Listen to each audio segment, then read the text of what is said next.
अंग्रेज इस मुल्क को आबाद नहीं बल्कि बर्बाद करने के लिए, बदनाम करने के लिए, लूटने के लिए, हुकूमत करने के लिए, यहाँ का चलन, यहाँ का दस्तूर, यहाँ का कानून, यहाँ के कायदे, यहाँ के दस्तूर को बदलने के लिए इस मुल्क में आए थे। या तो मेरी सांस रुकेगी या तो कलम पर सच लिखेगी। जब मीठी बातें दरबार होके दर से वापस आई है, भूखी जी के सांसदों के दर से वापस आई है। अरे जब झोपड़पट्टी से जरूरी राजमहल की घोड़ी है, मजबूरी में नन्ही बेटी कूड़ेदान में छोड़ी है। अदालतों के चक्कर लेते घिसते बूढ़ी लाठी है, दफ्तारों में पेंशनों में हिस्सेदारी काटी है, तब जाकर देश सभा को दारदार बनाया है। अरे लफ्जों को चिंगारी दे अंकार बनाया है। अरे मजबूरों के दामन का बिखरा टूटा ख्वाब लिखा है और बागी कलम की नोक से हमने इनकलाब लिखा है।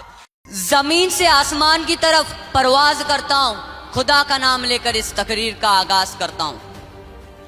ना अंदाजे गुफ्तगू है ना तर्ज तकल्लुफ, ना अंदाजे गुफ्तगू है ना तर्ज तकल्लुफ। मेरा खिताब सुनने वालों अस्सलाम वालेकुम।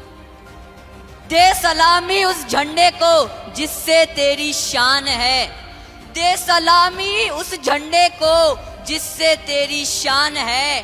सर हमेशा ऊंचा रखना उसका जब तक दिल में जान है।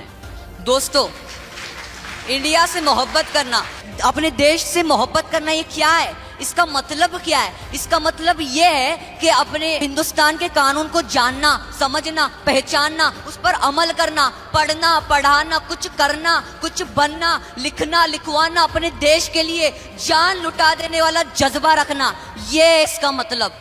दोस्तों, आज से 70 साल पहले हमारे मुल्क में अंग्रेजों की हुकूमत थी। अंग्रेज इस मुल्क को आबाद नहीं बल्कि बर्बाद करने के लिए, बदनाम करने के लिए, लूटने के लिए, हुकूमत करने के लिए, यहाँ का चलन, यहाँ का दस्तूर, यहाँ का कानून, यहाँ के कायदे, यहाँ के दस्तूर को बदलने के लिए इस मुल्क में आए थे। उस वक्त का जमाना क्या था और आज का क्या है, पूछिए अपने बुजुर्गों से तो हमें यही पता चलेगा कि अहले हिंदुस्तान में सरफरोशी का माहौल गर्म था, इंसानों का खून बह रहा था, इंसानों को इंसानियत से कोई मतलब नहीं था। ऐसा माहौल हमारे मुल्क में चलता था और ऐसे ही माहौल में हमारे कुछ नेता शहीद हुए जो अपने जिस्म और जान की परवाह न करते हुए। लेकिन आज हम लोग इतने मतलबी हो गए, इतने मतलबी हो गए, ना जनता को वोटिंग से मतलब है, ना नेताओं को देश प्यारा है।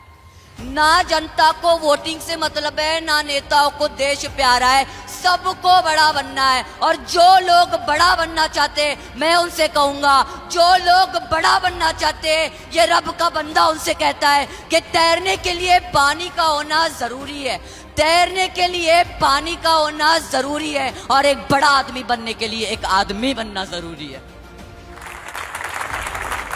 मेरे समझ में ये नहीं आता कि हमें इनकलाबी लहजे के लिए क्यों शायरी करनी पड़ती है। या तो मेरी सांस रुकेगी या तो कलम पर सच लिखेगी। जब मीठी बातें दरबार होके दर से वापस आई है, भूखी जी के सांसदों के दर से वापस आई है। अरे जब झोपड़पट्टी से जरूरी राजमहल की घोड़ी है, मजबूरी में नन्ही बेटी कूड़ेदान में छोड़ी है। अदालतों के चक्कर लेते घिसते बूढ़ी लाठी है, दफ्तारों में पेंशनों में हिस्सेदारी काटी है, तब जाकर देश सभा को दारदार बनाया है। अरे लफ्जों को चिंगारी दे अंकार बनाया है। अरे मजबूरों के दामन का बिखरा टूटा ख्वाब लिखा है और बागी कलम की नोक से हमने इनकलाब लिखा है।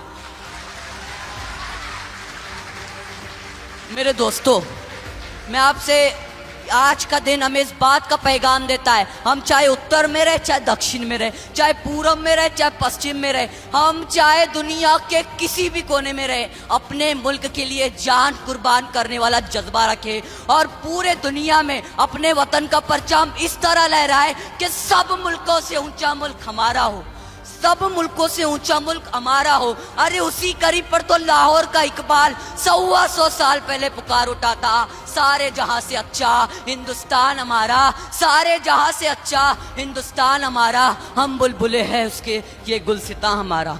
दोस्तों, मेरी खुदा से बस यही दुआ है कि हमारा मुल्क हिंदुस्तान बागो बहर बना रहे, अमन और शांति का भाईचारा गहवारा बना रहे। शान हिंदुस्तान जिंदाबाद, शान हिंदुस्तान जिंदाबाद।